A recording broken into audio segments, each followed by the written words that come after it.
आप सब दूर दूर से इतनी गर्मी में मेरी बातों को सुनने आए हैं। आज मुझे बहुत गर्व है कि मैं उसी मैदान पे खड़ी हूं जिस मैदान से दशकों पहले मेरी दादी श्रीमती इंदिरा गांधी जी ने आपसे बातचीत की थी। ನೀವೆಲ್ಲ ದೂರ ದೂರದಿಂದ ಈ ಬಿಸಿಲಲ್ಲಿ ಬಂದು ಇಲ್ಲಿ ಕಾಯ್ತಿದ್ದೀರಾ. ನನಗೊಂದು ಹೆಮ್ಮೆಯ ವಿಷಯ ಅಂದ್ರೆ ಹಲವಾರು ದಶಕಗಳಿಂದ ಹಿಂದೆ ನನ್ನ ಅಜ್ಜಿಯಾದ ಶ್ರೀಮತಿ ಇಂದಿರಾ ಗಾಂಧಿ ಅವರು ಇದೇ ವೇದಿಕೆ ಮೇಲೆ ನಿಂತ್ಕೊಂಡು ನಿಮ್ಮನ್ನೆಲ್ಲ ಉದ್ದೇಶಿಸಿ ಮಾತನಾಡಿದ್ರು. आप सब मेरे भाई मेरी बहन है, सब हर रोज परिश्रम करते हैं। कोई खेती में काम करता है, खेती को उपजाऊ बनाता है, कोई घर पे बच्चों की परवरिश करता है, बच्चों को बड़ा करके शिक्षित करके उनका भविष्य बनाने का काम करती हैं। कोई ऑफिस में काम करता है, कोई श्रमिक है, कोई मजदूरी करता है। सब अपने अपने जीवन में दिन रात परिश्रम करने वाले हैं। ನೀವೆಲ್ಲ ಕಷ್ಟ ಜೀವಿಗಳು. ಕೆಲವರು ಹೊಲದಲ್ಲಿ ಕೆಲಸ ಮಾಡಿದ್ರೆ ಮಕ್ಕಳನ್ನ ಸಾಕ್ತಿದ್ದೀರಿ, ಮಕ್ಕಳನ್ನ ದೊಡ್ಡವ್ರು ಮಾಡಿ ಅವ್ರಿಗೆ ಒಂದು ಒಳ್ಳೆ ಭವಿಷ್ಯವನ್ನ ರೂಪಿಸ್ಕೊಡ್ತಿದ್ದೀರಿ. ಆಫೀಸಲ್ಲಿ ಕೆಲಸ ಮಾಡ್ತೀರಿ, ಮನೆಯಲ್ಲಿ ಕೆಲಸ ಮಾಡ್ತೀರಿ. ನಿಮ್ಮೆಲ್ಲರ ಕಷ್ಟ ಅರ್ಥ ಆಗತ್ತೆ. हो गया? जब आप ये काम करते हैं, घर पे काम करते हैं, अपने बच्चों को बड़ा करते हैं, बच्चों को शिक्षित बनाते हैं, खेती का काम करते हैं, मजदूरी का काम करते हैं, मेरे पुलिस के भाई बहन खड़े हैं, आप अपना काम करते हैं, कोई सरकारी अधिकारी है वो दस्तावेज बनाने का काम करता है, तो आप सोचते हैं कि आप अपना भविष्य बना रहे हैं, अपने बच्चों को मजबूत कर रहे हैं, अपनी खेती को उपजाऊ बना रहे हैं, और ये सही है। लेकिन इसके साथ साथ आप इससे भी एक बहुत बड़ा काम करते हैं, आप इस देश को मजबूत बनाते हैं। ಇಲ್ಲಿ ಎಲ್ಲ ಮನೆಗಳಲ್ಲಿ ಹೊಲಗಳಲ್ಲಿ ಏನ್ ಕೆಲಸ ಮಾಡ್ತೀರಿ, ಮಕ್ಕಳಿಗೆ ಒಂದು ಒಳ್ಳೆ ವಿದ್ಯಾಭ್ಯಾಸ ಕೊಡ್ತೀರಿ, ಅವರ ಭವಿಷ್ಯ ಉಜ್ವಲವಾಗಿರ್ಲಿ ಅಂತ ಕೊಡ್ತೀರಿ. ಇಲ್ಲಿ ಪೊಲೀಸ್ ಅವರಿದ್ದೀರಿ, ಹಲವಾರು ಸರ್ಕಾರಿ ಕೆಲಸದಲ್ಲಿರೋರಿದ್ದೀರಿ. ಪ್ರತಿಯೊಬ್ರು ನಮ್ಮ ನಮ್ಮ ಭವಿಷ್ಯವನ್ನ ರೂಪಿಸ್ಕೋತಾ ಇದ್ದೀವಿ. ಅದೆಲ್ಲದಕ್ಕಿಂತ ಮುಖ್ಯವಾಗಿ ನೀವು ಮತ್ತೊಂದು ಕೆಲಸ ಮಾಡ್ತೀರಾ, ಅದು ನಮ್ಮ ದೇಶವನ್ನ ಬಲಪಡಿಸುವಂತಹ ಕೆಲಸ ನೀವುಗಳು ಪ್ರತಿಯೊಬ್ಬರು ಇಲ್ಲಿ ಮಾಡ್ತಿದ್ದೀರಿ. आप अपने बच्चों को शिक्षित करते हैं, मेहनत से उनको पढ़ाते हैं, तो आप हमारे देश की नई पीढ़ी के भविष्य को मजबूत बनाते हैं। ಮಕ್ಕಳಿಗೆ ಯಾವಾಗ ನೀವು ಒಳ್ಳೆಯ ವಿದ್ಯೆ ಬುದ್ಧಿ ಕೊಡ್ತೀರಿ, ನಮ್ಮ ದೇಶದ ಭವಿಷ್ಯವನ್ನ, ಮುಂದಿನ ಪೀಳಿಗೆಯನ್ನ, ಒಂದು ಉತ್ತಮ ಭವಿಷ್ಯವನ್ನ ದೇಶಕ್ಕೆ ತಯಾರು ಮಾಡಿಸಿರೋದು ನೀವು. आप मजदूरी करके इमारतें बनाते हैं तो आप देश का निर्माण करते हैं। ನೀವು ಶ್ರಮಪಟ್ಟು ಕಟ್ಟುತ್ತಿರುವ ದೇಶ ಇದು. ನಿಮ್ಮ ಶ್ರಮ, ನಿಮ್ಮ ಕಷ್ಟ, ನಿಮ್ಮ ಬೆವರಿಂದ ಕಟ್ಟಿರುವಂತಹ ದೇಶ ಇದು. आप खेती में काम करके खेती करते हैं तो आप देश के पेट भरते हैं, आप लोगों को खाना दिलवाते हैं। ಹೊಲದಲ್ಲಿ ಕೆಲಸ ಮಾಡಿ ಬೆಳೆ ಬೆರಿತೀರಾ, ದೇಶದ ಪ್ರತಿಯೊಬ್ಬರಿಗೂ ಅನ್ನದಾತರಾಗಿರುವಂತವರು ನೀವು. आपका जीवन संघर्ष का जीवन है, लेकिन आपका जीवन इस देश के निर्माण को करने का जीवन है और इस देश को आगे बढ़ाने का भी जीवन है। ನಿಮ್ಮೆಲ್ಲರ ಜೀವನ ಒಂದು ಸಂಘರ್ಷವಾದದ್ದು. ಅದರ ಜೊತೆಗೆ ಈ ದೇಶದ ನಿರ್ಮಾಣಕ್ಕಾಗಿ ನಿಮ್ಮೆಲ್ಲರ ಕೊಡುಗೆ ಅನ್ನೋದು ಬಹಳ ದೊಡ್ಡದು. और क्योंकि हमारी तरह आप इस देश को प्यार करते हैं, इस देश के लिए आप अपने जीवन को सुबह से शाम तक जो आप काम करते हैं वो इस देश के लिए आप करते हैं। इसीलिए मैं आज अपने देश के बारे में आप सबसे बात करने के लिए यहाँ आई हूँ। ನೀವಿಲ್ಲಿ ಕಷ್ಟ ಪಡ್ತಿರೋದು ಈ ದೇಶದ ಮೇಲಿರುವಂತಹ ಪ್ರೀತಿಯಿಂದ, ದೇಶಭಕ್ತಿಯಿಂದ, ನೀವು ದೇಶವನ್ನ ಕಟ್ಟಿರುವಂತಹ ಶ್ರಮ ಏನಿದೆ ಅದಕ್ಕೆ ಈ ವೇದಿಕೆ ಮೂಲಕ ಈ ದೇಶದ ಬಗ್ಗೆ ಈಗ ನಾನು ಮಾತಾಡ್ತೀನಿ. क्योंकि ये देश आपका है, ये देश हमारा है और हमें इस देश की चिंता है। ಈ ದೇಶ ನಿಮ್ದು, ಈ ದೇಶ ನಮ್ಮೆಲ್ಲರದು. ನಮ್ಮೆಲ್ಲರಿಗೂ ದೇಶದ ಬಗ್ಗೆ ಚಿಂತೆ ಇದೆ, ದೇಶದ ಭವಿಷ್ಯದ ಬಗ್ಗೆ ಚಿಂತೆ ಇದೆ. तो हमारे भारत में आज जो हो रहा है उसे गहराई से मैं आपको समझाना चाहती हूं, आपको बताना चाहती हूं कि किस तरह की परिस्थितियां पूरे देश भर में बन रही हैं. ಇವತ್ತು ಈ ದೇಶದಲ್ಲಿ ದೇಶಾದ್ಯಂತಹ ಎಂತಹ ಒಂದು ಪರಿಸ್ಥಿತಿ ಸೃಷ್ಟಿಯಾಗಿದೆ, ನಮ್ಮ ದೇಶದಲ್ಲಿ ಏನೇನ್ ಅನ್ಯಾಯಗಳು ನಡೀತಿದೆ ಅದರ ಬಗ್ಗೆ ನಾನೀಗ ಮಾತಾಡಬೇಕು ಅನ್ಕೊಂಡಿದ್ದೀನಿ.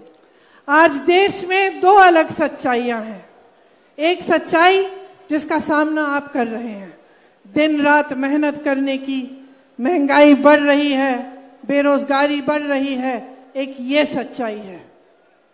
ಈ ದೇಶದಲ್ಲಿ ಇವತ್ತು ಎರಡು ಸತ್ಯಗಳಿದೆ. ಒಂದು ಸತ್ಯ, ಪ್ರತಿನಿತ್ಯ ನೀವೆಲ್ಲರೂ ಏನು ಈ ಬೆಲೆ ಏರಿಕೆಯಿಂದ, ನಿರುದ್ಯೋಗದಿಂದ ಯಾವ ರೀತಿ ನೀವೆಲ್ಲ ಕಷ್ಟಪಡ್ತಿದ್ದೀರಾ, ಅದು ಒಂದನೇ ಸತ್ಯ.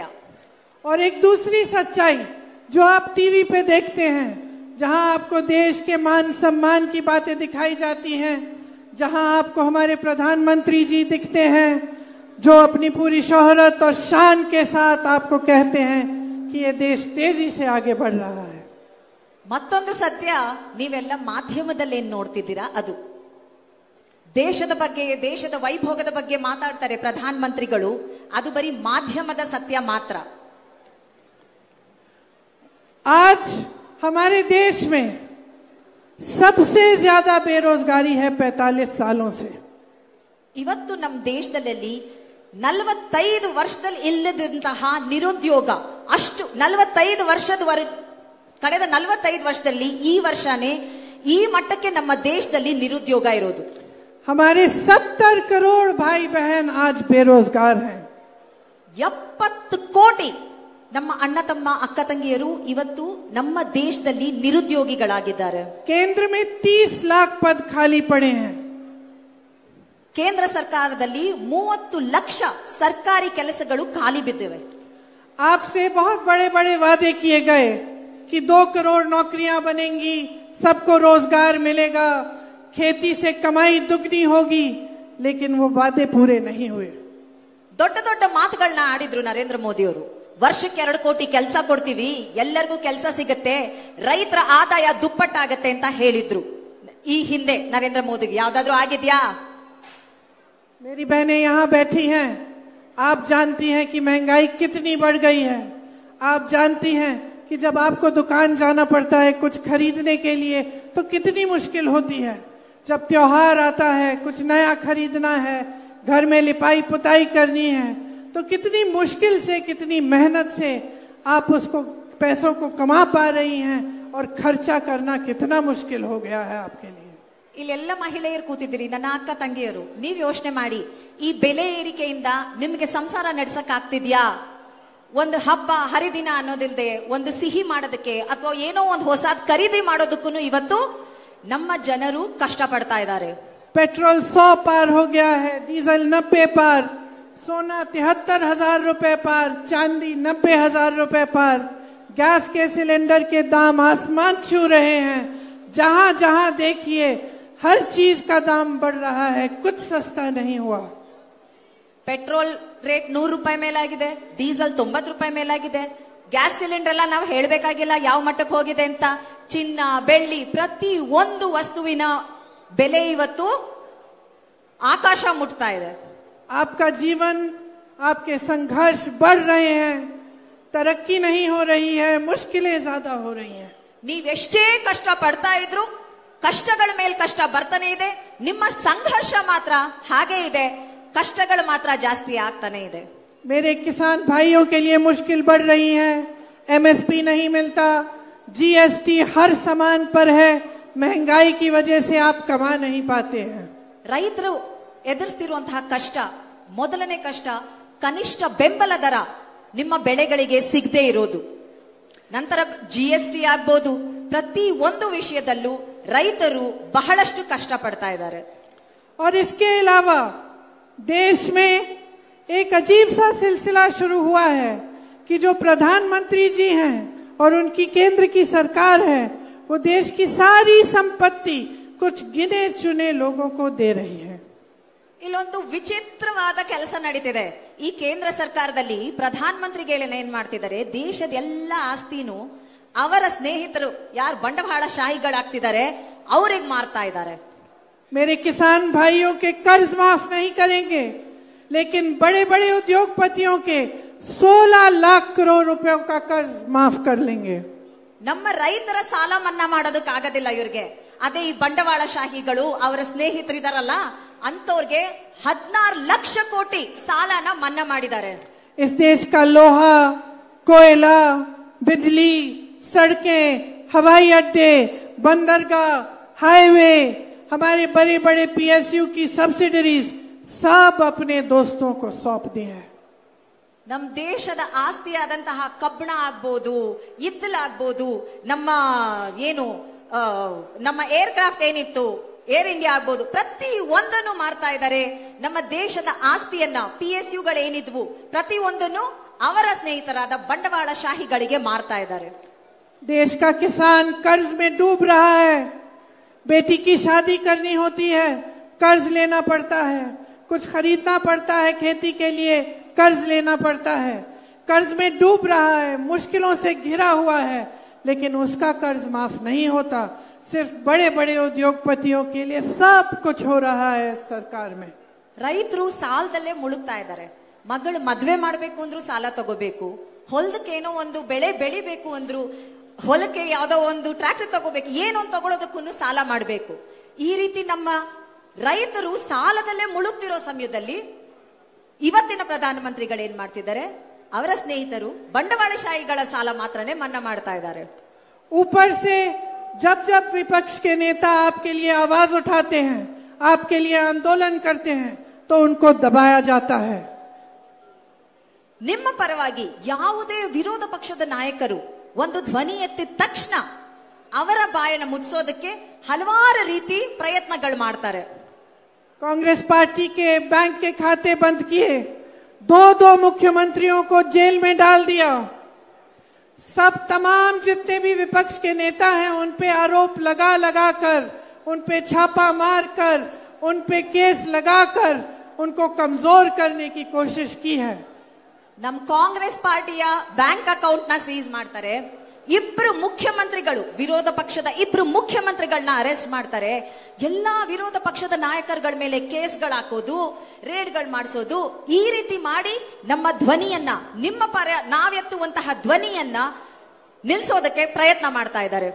और इस बीच प्रधानमंत्री मोदी जी एक स्कीम लाए, उसका नाम था इलेक्टोरल बॉन्ड्स. उसका मतलब था कि जो भी किसी भी राजनीतिक दल को चंदा देता है उसका नाम गुप्त रहना चाहिए. ಈ ಒಂದು ಸ್ಕೀಮ್ ಬಗ್ಗೆ ಎಲ್ಲ ಓದೇ ಇರ್ತೀರಿ ದಿನಪತ್ರಿಕೆಗಳಲ್ಲಿ. ಎಲೆಕ್ಟೋರಲ್ ಬಾಂಡ್ ಸ್ಕೀಮ್ ಅಂತ ಅಂದ್ರೆ ಜನ ಪಕ್ಷಗಳಿಗೆ, ರಾಜಕೀಯ ಪಕ್ಷಗಳಿಗೆ ಯಾವ ರೀತಿ ದುಡ್ಡನ್ನ ದಾನ ಮಾಡ್ತಿದ್ರು ಮುಂಚೆ, ಅದಕ್ಕೆ ಒಂದು ಸ್ಕೀಮ್ ತರ್ತಾರೆ. ಆದ್ರೆ ಈ ಸ್ಕೀಮ್ ಪ್ರಕಾರ ಏನು, ಈ ಒಂದು ದಾನ ಮಾಡಿದವರ ಹೆಸರುಗಳು ಮಾತ್ರ ಯಾರಿಗೂ ತಿಳಿಯೋದಿಲ್ಲ, ಸೀಕ್ರೆಟ್ ಆಗಿ ಮೇಂಟೈನ್ ಮಾಡಿದ್ರು. सुप्रीम कोर्ट ने कहा कि यह स्कीम गलत है, इससे भ्रष्टाचार बढ़ेगा और जो सूची है जिसने चंदा दिया है उसका नाम बाहर निकालो. ಅವಾಗ ನಮ್ಮ ದೇಶದ ಸುಪ್ರೀಂ ಕೋರ್ಟ್ ಬಂದು ಹೇಳುತ್ತೆ, ಈ ಒಂದು ಸ್ಕೀಮ್ ಅಲ್ಲಿ ಏನೋ ತಪ್ಪಾಗ್ತಿದೆ, ಈ ರೀತಿ ಮುಚ್ಚಿಡೋ ಹಾಗಿಲ್ಲ, ಯಾರು ಎಷ್ಟು ಯಾವ ಪಕ್ಷಕ್ಕೆ ಕೊಟ್ಟಿದ್ದಾರೆ ಅದನ್ನ ತಂದು ಬಹಿರಂಗಪಡಿಸಿ ಅಂತ ನಮ್ಮ ಸುಪ್ರೀಂ ಕೋರ್ಟ್ ಹೇಳುತ್ತೆ. जब ये लिस्ट बाहर निकली तो पता चला कि नरेंद्र मोदी जी की पार्टी ने, नरेंद्र मोदी जी ने इनसे किन किन लोगों से चंदा लिया.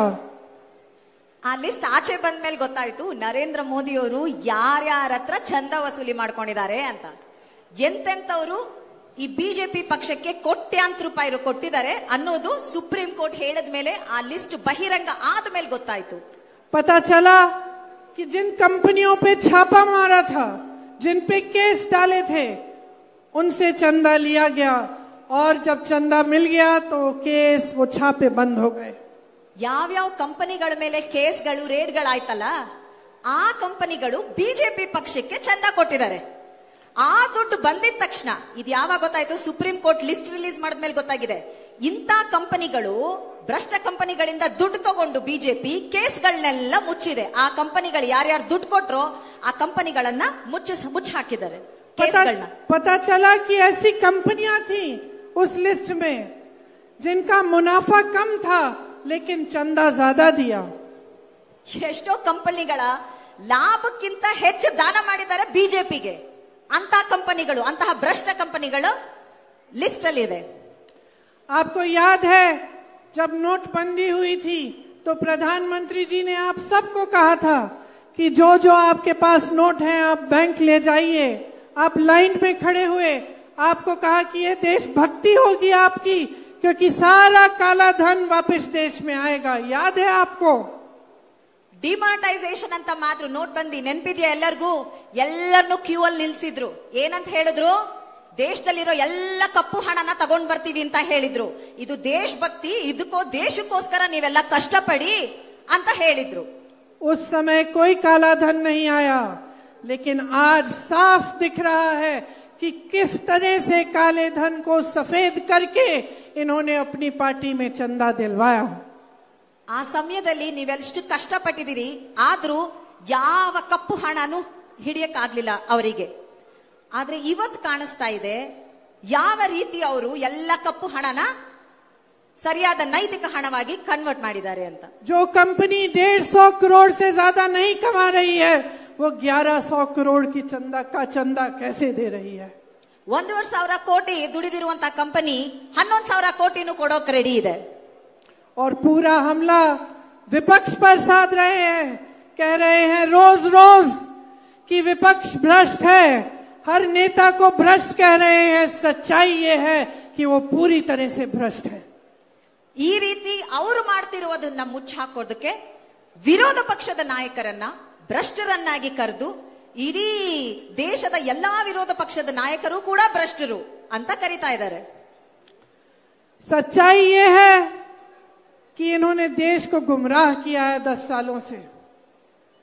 ನಿಜಾಂಶ ಏನಂದ್ರೆ ಇವತ್ತು ದೇಶವನ್ನ ಇವರು ಆರ್ಥಿಕವಾಗಿ ಹಾಳು ಮಾಡ್ತಾ ಇರೋದು.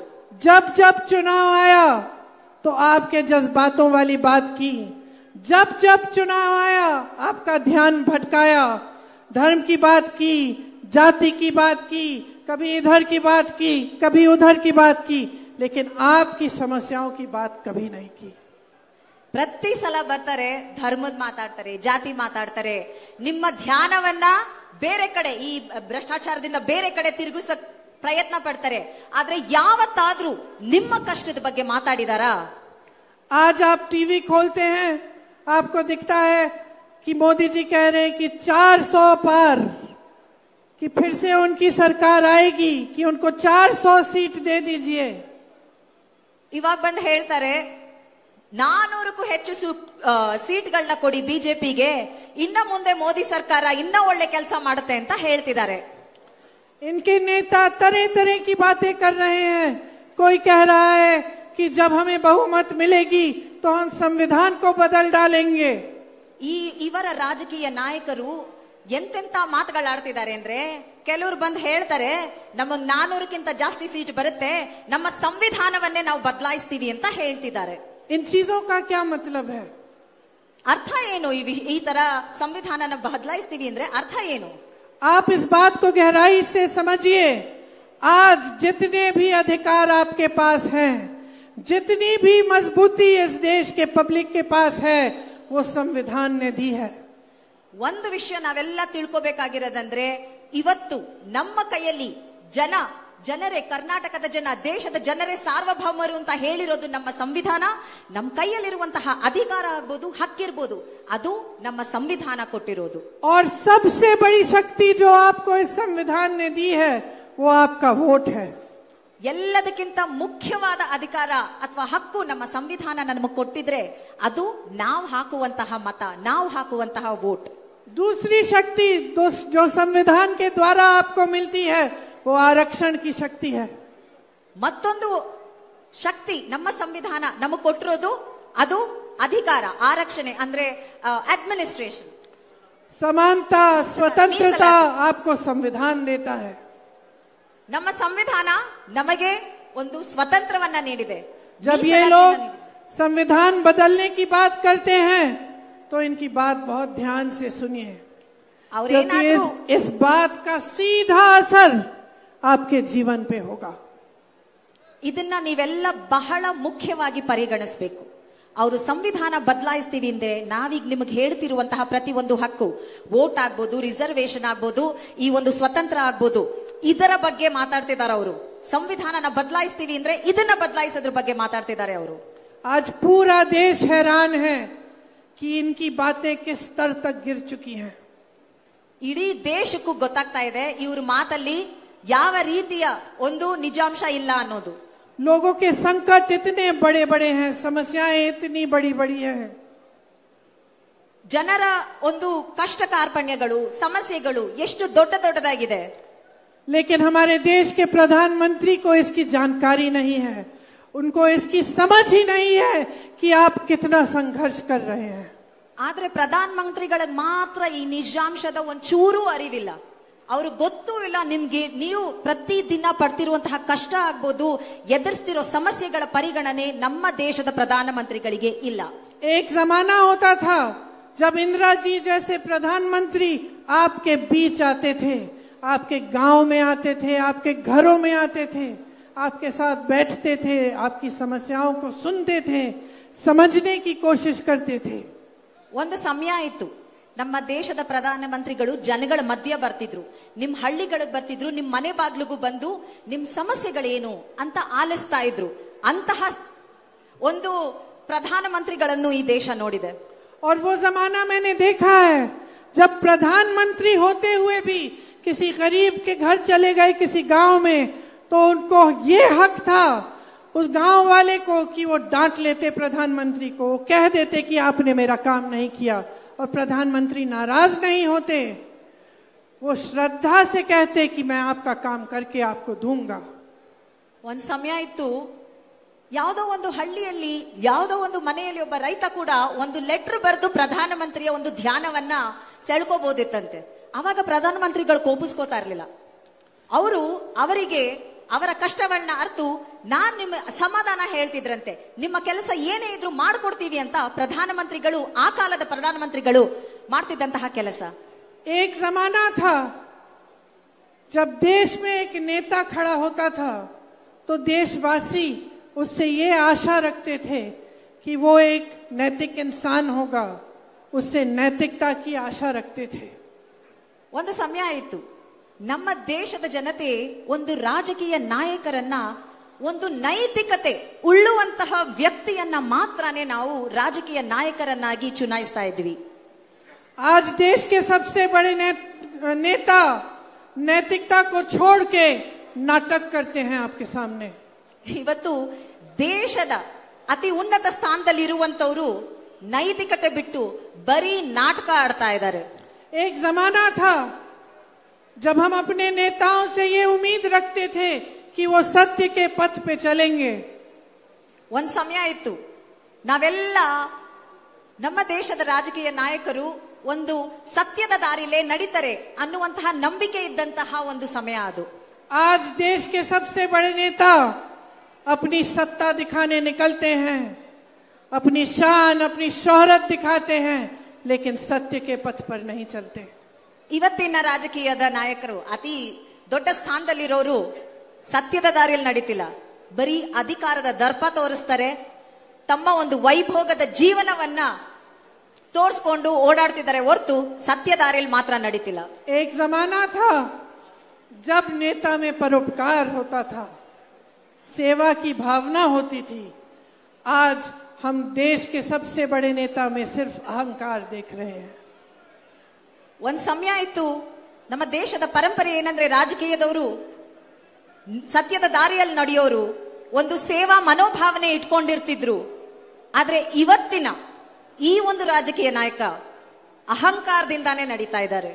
हमारे हिंदू धर्म की परंपरा रही है, हमारे देश की राजनीति की परंपरा भी रही है कि सत्य के पथ पर चल के सेवा भाव से देश की सेवा की जाए.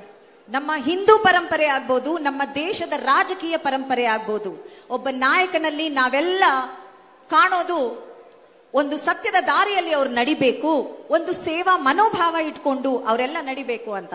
और उसी सेवा भाव से चाहे भगवान राम ने प्रजा के लिए काम किया, प्रजा के को आगे बढ़ाया, उसी सेवा भाव से महात्मा गांधी जी ने आपकी सेवा की.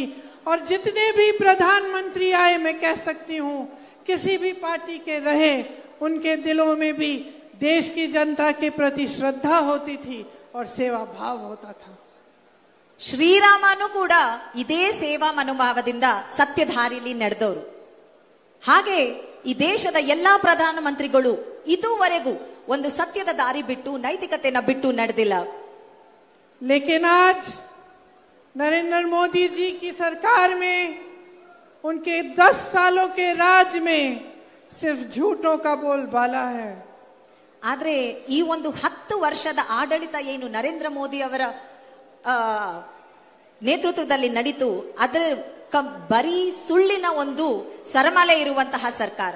गलत तरह से सरकारों को गिराते हैं तो पूरी मीडिया कहती है कि मोदी जी का मास्टर स्ट्रोक है.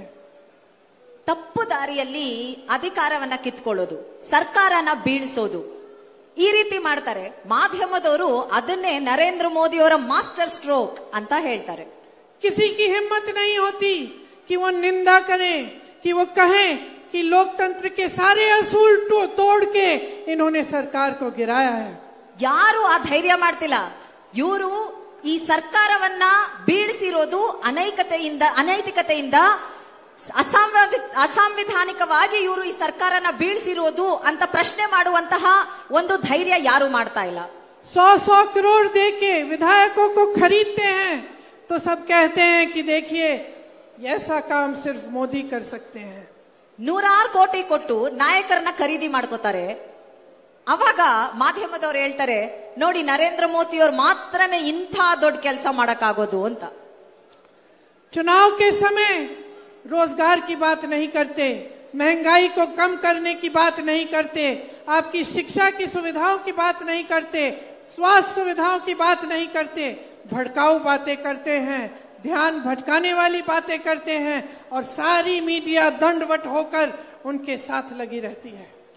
ಚುನಾವಣೆ ಸಮಯದಲ್ಲಿ ನಿರುದ್ಯೋಗದ ಬಗ್ಗೆನೋ, ಬೆಲೆ ಏರಿಕೆ ಬಗ್ಗೆ, ನಿಮ್ಮ ಆರೋಗ್ಯದ ಬಗ್ಗೆ ಆಗ್ಬೋದು, ನಿಮ್ಮ ಮಕ್ಕಳ ಶಿಕ್ಷಣದ ಬಗ್ಗೆ ಆಗ್ಬೋದು ಮಾತಾಡೋದಿಲ್ಲ. ಏನೋ ಒಂದು ಮಾಡಿ ಪ್ರತಿಯೊಬ್ಬರ ಧ್ಯಾನನ ಧರ್ಮ ಜಾತಿ ಅನ್ಕೊಂಡು ಬೇರೆ ಕಡೆ ಹರಿಸುವಂತಹ ಪ್ರಯತ್ನಗಳು ಮಾಡ್ತಾರವರು. सब कहते हैं कि विदेश में भी ये चर्चा है कि मोदी जी इस दुनिया के सबसे बड़े नेता हैं. ಎಲ್ಲ ಹೇಳೋದೇನಂದ್ರೆ ವಿದೇಶದಲ್ಲೂ ಹೇಳ್ತಾರಂತೆ, ಜಗತ್ತಿಗೆ ಪ್ರಸಿದ್ಧರು ಮೋದಿ ಅವರು ಎಲ್ಲರಿಗಿಂತ ಉತ್ತಮ ನಾಯಕ ಅಂತ. इतनी सत्ता, इतनी शान, इतनी शोहरत, इतना घमंड, इतना गुमान. कहते हैं कि चुटकी भर में अगर मोदी जी चाहें तो दुनिया के सारे जंग बंद करा सकते हैं. ಎಷ್ಟು ಅಹಂಕಾರದಿಂದ ತಮ್ಮ ವೈಭೋಗಗಳನ್ನ ಪ್ರದರ್ಶಿಸ್ತಾರೆ ನರೇಂದ್ರ ಮೋದಿಯವರು. ಎಲ್ಲದಕ್ಕಿಂತ ಮುಖ್ಯವಾಗಿ ನರೇಂದ್ರ ಮೋದಿಯವರು ಚುಟ್ಕಿ ಹೊಡೆದ್ರೆ ಸಾಕು ಯುದ್ಧಗಳನ್ನೇ ನಿಲ್ಲಿಸ್ಬಿಡ್ತಾರಂತೆ ದೇಶಗಳದು, ಹಂಗಂತ ಹೇಳ್ಕೊಂಡು ಮಾಧ್ಯಮಗಳಲ್ಲಾಗ್ಲಿ ಎಲ್ಲ ಕಡೆ ಹೇಳ್ಕೊಂಡು ಬರ್ತಾರೆ. तो मैं आपसे पूछना चाहती हूं कि अगर इतने बड़े नेता हैं, इतनी सत्ता है उनके पास, कोई उनसे सवाल भी नहीं कर सकता, तो 10 सालों में आपके लिए रोजगार बनाने का काम क्यों नहीं किया है? तो 10 सालों में महंगाई इस देश में घटी क्यों नहीं है? तो 10 सालों में नौजवानों के लिए नए नए स्कीम क्यों नहीं लाए? तो 10 सालों में आपके घरों में तरक्की क्यों नहीं आई है? ನಿಮ್ಮ ಈ ಅಧಿಕಾರನ ಬಳಸ್ಕೊಂಡು ಇಷ್ಟ ಬಲಿಷ್ಠ ನಾಯಕರಾಗಿದ್ರೆ ನೀವು ಈ 10 ವರ್ಷದಲ್ಲಿ ನಮ್ಮ ದೇಶದಲ್ಲಿ ಇರುವಂತಹ ಬೆಲೆ ಏರಿಕೆ ಯಾಕೆ ಕಮ್ಮಿ ಆಗಿಲ್ಲ? ನಿರುದ್ಯೋಗ ಯಾಕೆ ಕಮ್ಮಿ ಆಗಿಲ್ಲ? ನಮ್ಮ ರೈತರು ಪ್ರತಿಯೊಬ್ರು ಪಡ್ತಿರುವಂತಹ ಕಷ್ಟ ಯಾಕೆ ಕಮ್ಮಿ ಆಗ್ತಿಲ್ಲ? ನಿಮ್ಮ ಅಧಿಕಾರ ನೀವಿಷ್ಟು ಬಲಿಷ್ಠರು ಅಂತ ಬರೀ ಹೇಳ್ಕೋತಿರಲ್ಲ, ಇದೆಲ್ಲ ಮಾಡೋದಕ್ಕಾಗ್ತಿಲ್ವಾ? आपने 10 सालों में देखा कि इनके 2-3 उद्योगपति मित्र कहां से कहां चले गए, दुनिया के सबसे अमीर इंसान बन गए, क्योंकि मोदी जी ने उनका समर्थन किया, मोदी जी ने सारे देश की संपत्ति उनको सौंप दी। ಇಬ್ರು ಬಂಡವಾಳಶಾಹಿಗಳು ನರೇಂದ್ರ ಮೋದಿ ಅವರ ಸ್ನೇಹಿತರು. ಅವರು ಮಾತ್ರ ಎಲ್ಲಿಂದ ಅವರ ಆಸ್ತಿ ಮಾತ್ರ ಯಾವ ಮಟ್ಟಕ್ಕೆ ಜಾಸ್ತಿ ಆಗಿದೆ ಅಂದ್ರೆ ಜಗತ್ತಿನ ಅತಿ ಶ್ರೀಮಂತರಲ್ಲಿ ಇವ್ರುಗಳು ನರೇಂದ್ರ ಮೋದಿ ಅವರ ಇಬ್ರು ಸ್ನೇಹಿತರು ಬಂಡವಾಳಶಾಹಿಗಳಾಗಿದ್ದಾರೆ. ಈ 10 ವರ್ಷದಲ್ಲಿ ಏನಾದ್ರೂ ಒಳ್ಳೇದಾಗಿದೆ, ಅಭಿವೃದ್ಧಿ ಆಗಿದ್ರೆ ಆ ಇಬ್ರು ನರೇಂದ್ರ ಮೋದಿ ಅವರ ಬಂಡವಾಳಶಾಹಿ ಸ್ನೇಹಿತರಿಗೆ ಮಾತ್ರ. आपको रोज रोज बताया जाता है कि गर्व होना चाहिए, देश का सम्मान बढ़ रहा है, देश आगे बढ़ रहा है, लेकिन मैं आपसे पूछना चाहती हूं कि आपको क्या मिला है इन 10 सालों में? ದಿನಾ ಹೇಳ್ಕೊಂಡು ಬರ್ತಾ ಇದ್ದಾರೆ ದೇಶದ ಮರ್ಯಾದೆ ಹೆಚ್ಚುತ್ತಾ ಇದೆ, ದೇಶ ಮುಂದುವರಿತಾ ಇದೆ, ಜಗತ್ತಿನಲ್ಲೇ ದೇಶ ಒಂದು ದೊಡ್ಡ ಮಟ್ಟಕ್ಕೆ ಏರ್ತಾ ಇದೆ ಅಂತ. ಒಂದು ಬಹಳ ಸುಲಭವಾದ ಪ್ರಶ್ನೆ ಕೇಳ್ತೀವಿ, ನಿಮ್ ಜೀವನದಲ್ಲಿ ಏನಾದ್ರೂ ಒಳ್ಳೇದಾಗಿದ್ಯಾ ಈ 10 ವರ್ಷದಲ್ಲಿ ಅಂತ ಯೋಚನೆ ಮಾಡಿ. आपके बच्चों को रोजगार मिला है? ನಿಮ್ ಮಕ್ಕಳಿಗೆ ಕೆಲಸ ಸಿಕ್ಕಿದ್ಯಾ? महंगाई कम हुई है? ಬೆಲೆ ಏರಿಕೆ ಕಮ್ಮಿ ಆಗಿದ್ಯಾ? आपके लिए अस्पताल बनाए हैं? ಆಸ್ಪತ್ರೆಗಳು ಏನಾದ್ರೂ ಅವರು ಕಟ್ಟಿಸ್ಕೊಟ್ಟಿದಾರಾ? कोई एम्स IIT जैसे संस्थान बनाए हैं? ಈ ಹಿಂದೆ ನಮ್ಮ ಸರ್ಕಾರ ಕಟ್ಟಿಸಿದಂತಹ ಏಮ್ಸ್ IITಗಳು ಅಂಥದ್ದು ಯಾವ್ದಾದ್ರೂ ಈ ಸರ್ಕಾರ ಕಟ್ಟಿಸ್ಕೊಟ್ಟಿದ್ಯಾ? क्या काम किया है? ಏನ್ ಕೆಲಸ ಮಾಡಿದಾರೆ ಮತ್ತೆ?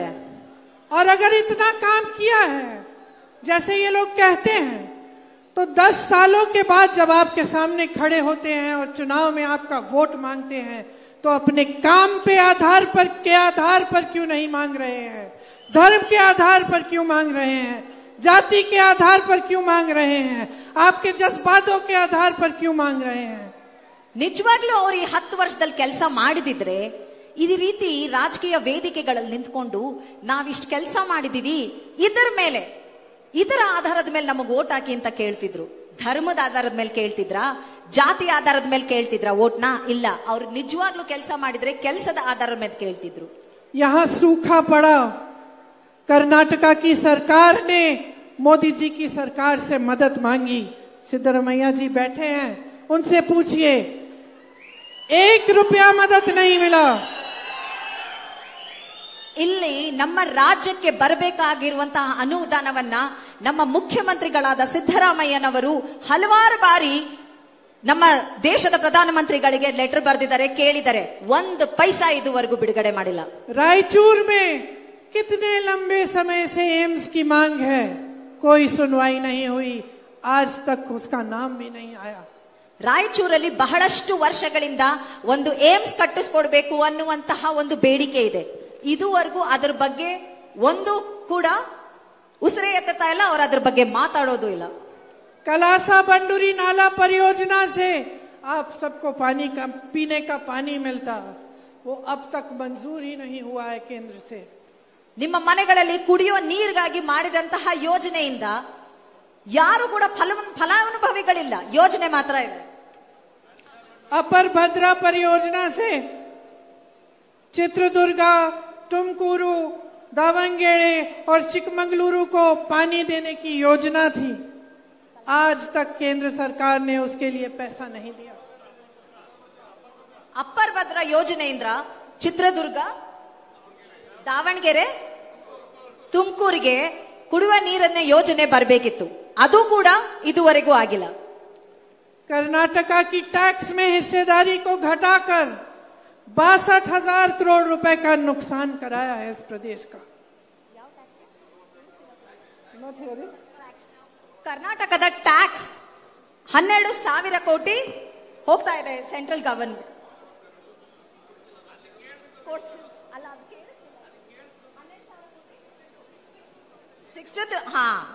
ನಮ್ಮ ಸರ್ಕಾರಕ್ಕೆ ನಮ್ಮ ಪಾಲು ಬರ್ಬೇಕಾಗಿರೋದಕ್ಕಿಂತ ಕಡಿಮೆ ಕೊಟ್ಟು ಬರೀ 62,000 ಕೋಟಿ ನಷ್ಟ ಮಾಡಿದ್ದಾರೆ ನಮ್ಮ ಒಂದು ಟ್ಯಾಕ್ಸ್ ಡೆವಲ್ಯೂಷನ್ ಅಲ್ಲಿ. प्रधानमंत्री जी कहते हैं कि वो दिन रात देशवासियों के लिए काम करते हैं, तो ये भेदभाव क्यों? कर्नाटका के साथ ऐसा क्यों? हिमाचल प्रदेश में इनकी सरकार नहीं है, वहां आपदा आई, वहां 1 पैसा नहीं दिया आपदा के लिए. क्यों? क्योंकि सही नियत से, सच्चे दिल से आपके लिए नहीं काम कर रहे हैं. क्योंकि आपके साथ हर पल राजनीति की जाती है। जहां उनका फायदा होता है, जहां से उनको सत्ता मिलेगी, वहां पे काम कराएंगे। जहां उनका फायदा नहीं है, वहां देशवासियों की कोई परवाह नहीं है। ದಿನ ರಾತ್ರಿ ಬೆಳಗ್ಗೆ ರಾತ್ರಿ ಕಷ್ಟಪಟ್ಟು ಕೆಲಸ ಮಾಡ್ತಾರೆ ಪ್ರಧಾನ ಮಂತ್ರಿ ಅಂತ ಹೇಳ್ತಾರೆ. ಅಂದಮೇಲೆ ನಮ್ ಕರ್ನಾಟಕಕ್ಕೆ ಮಾತ್ರ ಯಾಕಿಂತ ಅನ್ಯಾಯ ಮಾಡ್ತಿದೆ? ಯಾವ ಯಾವ ರಾಜ್ಯಗಳಲ್ಲಿ ಅವ್ರ ಅಧಿಕಾರ ಇರುತ್ತೆ ಅಲ್ಲಿ ದುಡ್ಡು ಹೋಗುತ್ತೆ, ಎಲ್ಲಿ ಅವ್ರಿಗೆ ಅಧಿಕಾರ ಸಿಗೋದಿಲ್ಲ ಅಲ್ಲಿ ಎಲ್ಲ ಮಲತಲ್ಲಿ ತಾಯಿ ಧೋರಣೆ ಮಾಡ್ತಿದ್ದಾರೆ. ಇದು ಈ ದೇಶದ ಪ್ರಧಾನ ಮಂತ್ರಿ ನಮ್ಮ ರಾಜ್ಯಕ್ಕೆ ಮಾಡ್ತಿರುವಂತಹ ದ್ರೋಹವನ್ನ ಎತ್ತಿ ತೋರಿಸುತ್ತೆ. आपने कर्नाटका में कांग्रेस की सरकार चुनी, आप खुद बता सकते हैं कि आपके जीवन में कुछ फर्क पड़ा कि नहीं? आपकी सरकार ने आपको गारंटी दी थी और आज एक एक गारंटी पूरा करने का काम शुरू हो गया है. ನೀವು ಕಾಂಗ್ರೆಸ್ ಪಕ್ಷಕ್ಕೆ ಆಶೀರ್ವಾದ ಮಾಡಿ ವಿಧಾನಸಭೆಯಲ್ಲಿ ನಮ್ಮನ್ನ ಚುನಾಯಿಸಿದ್ರಿ. ನಂತರ ಈ ಒಂದು ವರ್ಷದಲ್ಲಿ ನಿಮ್ ಜೀವನ ಬದಲಾಗಿಲ್ವಾ? ಆ 5 ಗ್ಯಾರಂಟಿಗಳು ಕರ್ನಾಟಕದ ಪ್ರತಿ ಒಬ್ಬರ ಜೀವನದಲ್ಲೂ ಒಂದು ದೊಡ್ಡ ಬದಲಾವಣೆಯನ್ನ ತಂದಿದೆ. गृह लक्ष्मी योजना से 1 करोड़ से अधिक महिलाओं को हर महीने 2000 रुपए मिल रहे हैं. ಗೃಹಲಕ್ಷ್ಮಿಯಿಂದ ಕರ್ನಾಟಕದ 1 ಕೋಟಿಗೂ ಹೆಚ್ಚು ಮಹಿಳೆಯರಿಗೆ ತಿಂಗಳಿಗೆ 2000 ರೂಪಾಯಿ ಹೋಗ್ತಿದೆ. गृह ज्योति योजना की गारंटी थी, आज आपके बिलों से, बिजली की बिलों से 200 यूनिट हर महीने कट रहे हैं. ಗೃಹ ಜ್ಯೋತಿ ಯೋಜನೆಯಿಂದ ನಿಮ್ಗೆಲ್ಲರಿಗೂ ಗೊತ್ತಿರೋ ಹಾಗೆ ಕರೆಂಟು 200 ಯೂನಿಟ್ ವರೆಗೂ ಪ್ರತಿಯೊಂದು ಮನೆಗೂ ಫ್ರೀ ಆಗಿ ಹೋಗ್ತಿದೆ. अन्न भाग्य से 4 करोड़ से अधिक लोगों को राशन मिल रहा है. ಅನ್ನ ಭಾಗ್ಯ ಯೋಜನೆಯಿಂದ 4 ಕೋಟಿಗೂ ಹೆಚ್ಚು ಜನ ಇವತ್ತು ರೇಷನ್ ತಗೋತಾ ಇದ್ದಾರೆ. मेरी बहनें मुफ्त में बस यात्रा कर रही हो कि नहीं? कर रही हो? अच्छा लग रहा है? सुविधा हो रही है? क्योंकि आपने सही सरकार चुनी. युवा निधि में 1.5 लाख युवाओं को वजीफा और 10 लाख और जल्द ही 10 लाख को भी वजीफा मिलेगा. और ये केवल शुरुआत है. कांग्रेस पार्टी ने पूरे देश भर के लिए एक न्याय पत्र बनाया है. ನನ್ನೆಲ್ಲ ಅಕ್ಕ ತಂಗಿಯರು ಖುಷಿಯಾಗಿದ್ದೀರಾ ಇಲ್ವಾ? ಶಕ್ತಿ ಯೋಜನೆಯಲ್ಲಿ ಬಸ್ಗಳಲ್ಲಿ ಫ್ರೀಯಾಗಿ ಓಡಾಡ್ತಿದ್ದೀರಾ ಇಲ್ವಾ? ಯುವ ನಿಧಿಯಲ್ಲಿ 10 ಲಕ್ಷಕ್ಕೂ ಹೆಚ್ಚು ಯುವ ಜನತೆಗೆ ಇವತ್ತು ಭರ್ತಿ ಸಿಗ್ತಾ ಇದೆ. 3000 ರೂಪಾಯಿ ಏನು ಗ್ರಾಜುಯೇಟ್ಸ್ಗೆ ಕೊಡ್ತಾ ಇದೀವಿ, 1500 ರೂಪಾಯಿ ಡಿಪ್ಲೊಮಾದವ್ರಿಗೆ ಕೊಡ್ತಾ ಇದೀವಿ. ಪ್ರತಿ ಒಂದು ಫಲಾನುಭವಿಗಳಿಗೆ ಸಿಗ್ತಾ ಇದೆ. इस देश के हर गरीब परिवार में जो सबसे ज्यादा उम्र की महिला है, उसे 1 लाख रुपए सालाना हमारी सरकार देगी. ಇವತ್ತು ಕೇಂದ್ರ ಸರ್ಕಾರದಲ್ಲಿ ನಮ್ಮ ಒಂದು ಪಕ್ಷ ಆಡಳಿತಕ್ಕೆ ಬಂದ್ರೆ ಬಿಪಿಎಲ್ ಕಾರ್ಡ್ ಇಡುವಂತಹ ಬಡತನ ರೇಖೆಗಿಂತ ಕೆಳಗಿರುವಂತಹ ಕುಟುಂಬಗಳಲ್ಲಿ ಮಹಿಳೆಯರಿಗೆ ಅಂದ್ರೆ ಯಜಮಾನಿಯರಿಗೆ ವರ್ಷಕ್ಕೆ 1 ಲಕ್ಷ ರೂಪಾಯಿಯನ್ನ ಕೊಡಬೇಕು ಅನ್ಕೊಂಡಿದ್ದೀವಿ. केंद्र की नई भर्तियों में आधे पद महिलाओं के लिए आरक्षित होंगे. ಕೇಂದ್ರ ಸರ್ಕಾರದ ಸರ್ಕಾರಿ ಉದ್ಯೋಗಗಳಿದೆಯಲ್ಲ ಅದರಲ್ಲಿ 50% ಅಷ್ಟು ರಿಸರ್ವೇಶನ್ ಹೆಣ್ಮಕ್ಳಿಗೆ ಅಂತ ಇಟ್ಟಿರ್ತೀವಿ. आशा, आंगनवाड़ी और रसोईया महिलाओं के लिए मानदेय में केंद्र का योगदान 2 गुना होगा. ಆಶಾ ಕಾರ್ಯಕರ್ತೆಯರು, ಅಂಗನವಾಡಿ ಟೀಚರ್ಗಳು, ಕಾರ್ಯಕರ್ತೆಯರು ಮತ್ತೆ ಬಿಸಿ ಊಟದ ಕಾರ್ಯಕರ್ತೆಯರು ಎಲ್ಲರಿಗೂ ಅವರ ಒಂದು ವೇತನ ದುಪ್ಪಟ್ಟಾಗತ್ತೆ.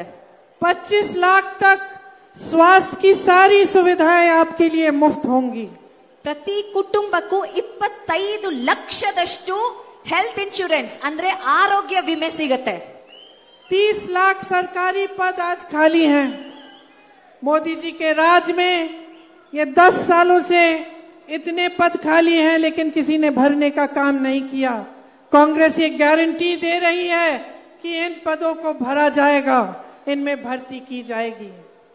10 ವರ್ಷದಿಂದ ನರೇಂದ್ರ ಮೋದಿ ಅವರ ಸರ್ಕಾರದಲ್ಲಿ 30 ಲಕ್ಷ ಸರ್ಕಾರಿ ಹುದ್ದೆಗಳು ಖಾಲಿ ಬಿದ್ದಿವೆ. ನಮ್ಮ ಕಾಂಗ್ರೆಸ್ ಪಕ್ಷದ ಗ್ಯಾರಂಟಿ ಏನಂದ್ರೆ ನಮ್ಮ ಸರ್ಕಾರ ಆಡಳಿತಕ್ಕೆ ಬಂದಾಗ ಈ ಅಷ್ಟು ಉದ್ಯೋಗಗಳನ್ನ ಭರ್ತಿ ಮಾಡ್ತೀವಿ. शिक्षा के लोन माफ किए जाएंगे. और स्नातक पास बच्चों के लिए अप्रेंटिसशिप का प्रोग्राम होगा, जिससे वो 1 लाख रुपए सालाना कमा पाएंगे। ಎಲ್ಲ ಶಿಕ್ಷಣದ ಮೇಲಿರುವಂತಹ ಸಾಲವನ್ನ ಮನ್ನಾ ಮಾಡ್ತೀವಿ.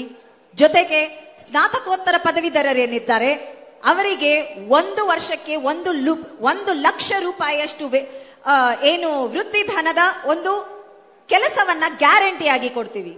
5,000 करोड़ का एक स्टार्टअप फंड बनेगा, जिससे जब कोई युवा अपना छोटा कारोबार शुरू करना चाहेगा उसको सुविधा मिलेगी। 5,000 ಕೋಟಿಯಷ್ಟು ಫಂಡ್ಸ್ ನ ಸ್ಟಾರ್ಟ್ಅಪ್ ಫಂಡ್ ಅಂತ ಎತ್ತಿಡ್ತೀವಿ.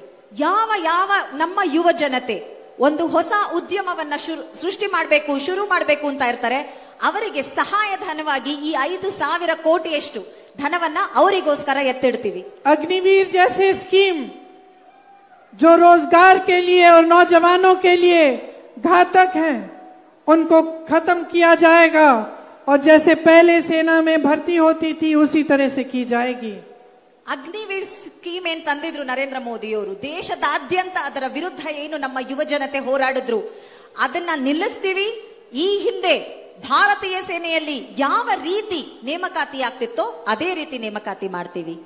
देश भर में मेरे श्रमिक भाई बहनों का बहुत शोषण होता है।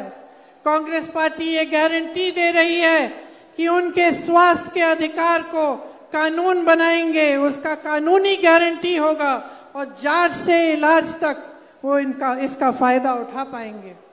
ದೇಶದ ಶ್ರಮಿಕರ ಮೇಲೆ ಹಲವಾರು ದೌರ್ಜನ್ಯಗಳು ನಡೆಯುತ್ತೆ. ಅವರ ಸ್ವಾಸ್ಥ್ಯದ ಬಗ್ಗೆ, ಅವರ ಆರೋಗ್ಯದ ಬಗ್ಗೆ ನಮಗೆ ಕಾಳಜಿ ಇದೆ.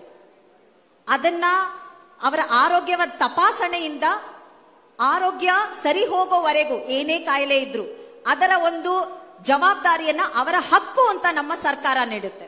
पूरे राष्ट्र में 400 रुपए की न्यूनतम मजदूरी तय होगी और शहरों में जिस तरह से गांव में मनरेगा से 100 दिन के रोजगार की गारंटी मिलती थी, उसी तरह से शहरों में भी रोजगार की गारंटी सरकार देगी। ಈ ಒಂದು ಮನ್ರೇಗಾ ಯೋಜನೆ ಏನು ಹಳ್ಳಿಗಾಡಿನಲ್ಲಿ ಗ್ರಾಮೀಣ ಪ್ರದೇಶದಲ್ಲಿತ್ತು ಅದನ್ನ ಸಿಟಿಯಲ್ಲೂ ಮಾಡ್ತೀವಿ. 400 ರೂಪಾಯಿ ದಿನಕ್ಕೆ, ಇಷ್ಟ ದಿನ ಏನು 250 ರೂಪಾಯಿ ವೇತನ ಇತ್ತು ಅದನ್ನ 400 ರೂಪಾಯಿಗೆ ಹೆಚ್ಚಳ ಮಾಡ್ತೀವಿ. ओला, उबर, जोमैटो डिलीवरी वाले जो वर्कर्स हैं उनको सामाजिक सुरक्षा दी जाएगी।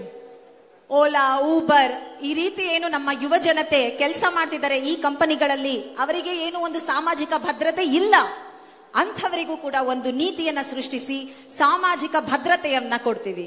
SC, ST और OBC के लिए जैसे मेरे भाई हर जगह कहते हैं, पूरी गिनती की जाएगी पूरे देश में कि कौन किस जाति की कितनी कितनी आबादी है, सिर्फ आपकी नहीं लेकिन सबकी, और कौन कितना कमा रहा है, और उसके तहत फिर नई नीतियां बनाई जाएंगी.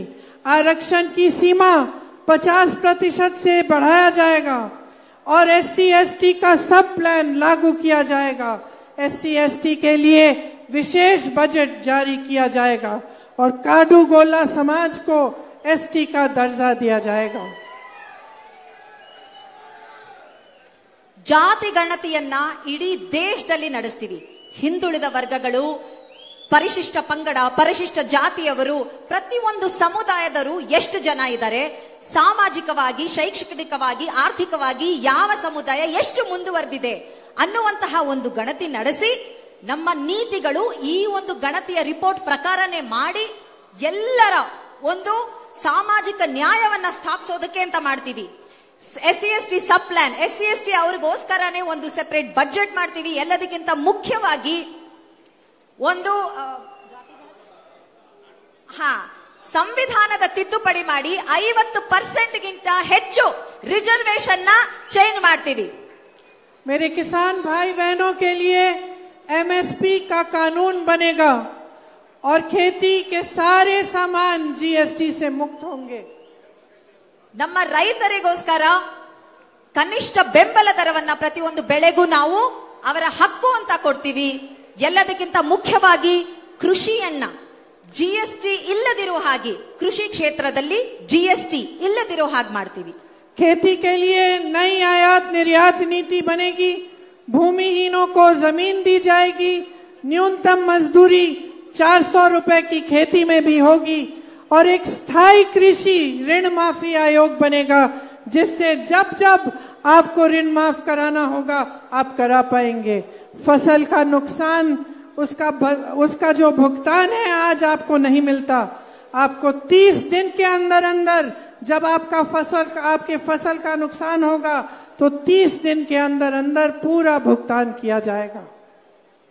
ಕೃಷಿಗಾಗಿ ಹೊಸ ನೀತಿ ಮಾಡ್ತೀವಿ, ಇದರಲ್ಲಿ ಭೂಮಿ ಇಲ್ದಿರೋರಿಗೆ ಭೂಮಿ ಹಂಚಿಕೆ ಆಗ್ಬೋದು, ಸಾಲ ಮನ್ನಾ ಮಾಡೋದಕ್ಕೆ ಅಂತ ಒಂದು ಸಮಿತಿಯನ್ನ ರಚನೆ ಮಾಡೋದಾಗ್ಬೋದು, ಎಲ್ಲದಕ್ಕಿಂತ ಮುಖ್ಯವಾಗಿ ಕೃಷಿ ನಮ್ಮ ಬೆಳೆಯ ಹಾನಿ ಆದಾಗ ಅದಕ್ಕೆ ಸಿಗಬೇಕಾಗಿರುವಂತಹ ವಿಮೆಯನ್ನ 30 ದಿವಸದ ಒಳಗೆ ರೈತರ ಬ್ಯಾಂಕ್ ಅಕೌಂಟಿಗೆ ಡೈರೆಕ್ಟ್ ಆಗಿ ಹೋಗೋ ಹಾಗೆ ಮಾಡ್ತೀವಿ। देखिए, आज जो देश में हो रहा है वो सही नहीं है। सही इसलिए नहीं है क्योंकि देश की जो आबादी है, ज्यादातर जो देश का गरीब है, किसान है, मजदूर है, अधिकारी है, देश के मिडिल क्लास है, जो दिन रात काम करके अपने आप को आगे बढ़ाने की कोशिश कर रहे हैं, उन्हें नकारा जा रहा है और कुछ गिने चुने लोगों को खूब आगे बढ़ाया जा रहा है। पूरे देश की संपत्ति दी जा रही है। आपके लिए काम होना चाहिए, यही राजनीति का असूल होना चाहिए। और जिस तरह के नेता आजकल आपके सामने इधर उधर की बातें करके आपके वोट ले रहे हैं, ये बहुत गलत हो रहा है आपके साथ। ಈ ಹಿಂದೆ ಒಂದು ವಿಷಯ ಹೇಳದ್ ಮರ್ತೆ, ಕಾಡುಗೊಲ್ಲ ಸಮುದಾಯವನ್ನು ಎಸ್ಟಿಗೆ ಸೇರಿಸ್ತೀವಿ ಅಂತ ನಮ್ಮ ಮೇಡಂ ಪ್ರಿಯಾಂಕಾ ಗಾಂಧಿ ಅವರು ಹೇಳಿದ್ದಾರೆ।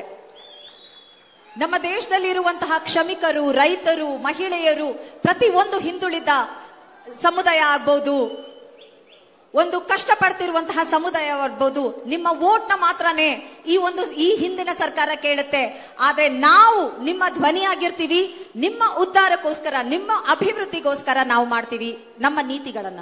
इस देश के संविधान को बचाना है, इस देश के लोकतंत्र को बचाना है, इस देश के किसान, मजदूर, आम आदमी को बचाना है और आगे बढ़ाना है, तो आपको बहुत सोच समझकर इस चुनाव में अपना वोट देना पड़ेगा। किसी की बातों में मत पड़ो, इधर उधर भटको मत, अपना पूरा ध्यान अपनी समस्याओं पर और अपने जीवन पर रखो। इस चुनाव में आपका वोट आप ही के पक्ष में जाना चाहिए, आपके भविष्य को मजबूत बनाने के पक्ष में, आपके देश को मजबूत बनाने के पक्ष में और आपके बच्चों को अपने पैरों पे खड़े होने के पक्ष में जाना चाहिए। ನಮ್ಮ ಸಂವಿಧಾನದ ಸಂರಕ್ಷಣೆ ಆಗೋದಾಗ್ಬೋದು, ನಮ್ಮ ಪ್ರಜಾಪ್ರಭುತ್ವದ ಸಂರಕ್ಷಣೆ ಆಗ್ಬೋದು, ನಮ್ಮ ರೈತರು, ನಮ್ಮ ಹಿಂದುಳಿದ ವರ್ಗಗಳು ಪ್ರತಿಯೊಬ್ಬರದ ಸಂರಕ್ಷಣೆ ಆಗ್ಬೋದು, ಅದು ಆಗೋದೇ ನಿಮ್ಮ ಒಂದು ವೋಟಿಂದ। ಯಾರು ಏನೇ ಆದ್ರೂ ನಿಮ್ಮ ಧ್ಯಾನ ಆ ಕಡೆ ಈ ಕಡೆ ಹೋಗ್ಬಾರ್ದು। ನೀವು ವೋಟ್ ಮಾಡಕ್ ಮುಂಚೆ ನಿಮ್ಮ ಜೀವನದ ಬಗ್ಗೆ ಯೋಚನೆ ಮಾಡಿ, ನಿಮ್ಮ ಜೀವನಕ್ಕೆ, ನಿಮ್ಮ ಮಕ್ಕಳಿಗೆ, ಅವರ ಭವಿಷ್ಯಕ್ಕೆ ಯಾರು ಒಂದು ಒಳ್ಳೆಯ ನೀತಿಗಳನ್ನ ಮಾಡ್ತಾರೆ ಅದರ ಬಗ್ಗೆ ಯೋಚನೆ ಮಾಡ್ಕೊಂಡು ನೀವು ವೋಟ್ ಹಾಕಿ। मेरी आशा है कि जिस तरह से आपने मेरी बातों को आज सुना है, जब आप वोट डालने जाएंगे तो मेरी बातों पर आप ध्यान देंगे, उनको याद करेंगे और अपने विवेक से अपनी ही मजबूती के लिए, अपने देश को, लोकतंत्र को मजबूत बनाने के लिए आप कांग्रेस पार्टी को वोट देंगे और कांग्रेस के उम्मीदवार को जिताएंगे। आप सबको बहुत बहुत धन्यवाद। जय कर्नाटका, जय हिंद। ಇಷ್ಟ ಸಮಾಧಾನವಾಗಿ ನೀವೆಲ್ಲ ನನ್ನ ಮಾತು ಕೇಳಿದಿರಿ। ಇದನ್ನೇ ವೋಟ್ ಮಾಡೋದಕ್ಕೆ ಮುಂಚೆ ಯೋಚನೆ ಮಾಡಿ, ನಿಮ್ಮ ಜೀವನದ ಬಗ್ಗೆ ಯೋಚನೆ ಮಾಡಿ, ನಿಮ್ಮ ಸಮಸ್ಯೆಗಳಿಗೆ ಯಾರು ಒಂದು ಸೊಲ್ಯೂಷನ್ ಕೊಡ್ತಾರೋ ಅವ್ರಿಗೆ ಮಾತ್ರನೇ ವೋಟ್ ಮಾಡಿ। ಜೈ ಹಿಂದ್, ಜೈ ಕಾಂಗ್ರೆಸ್।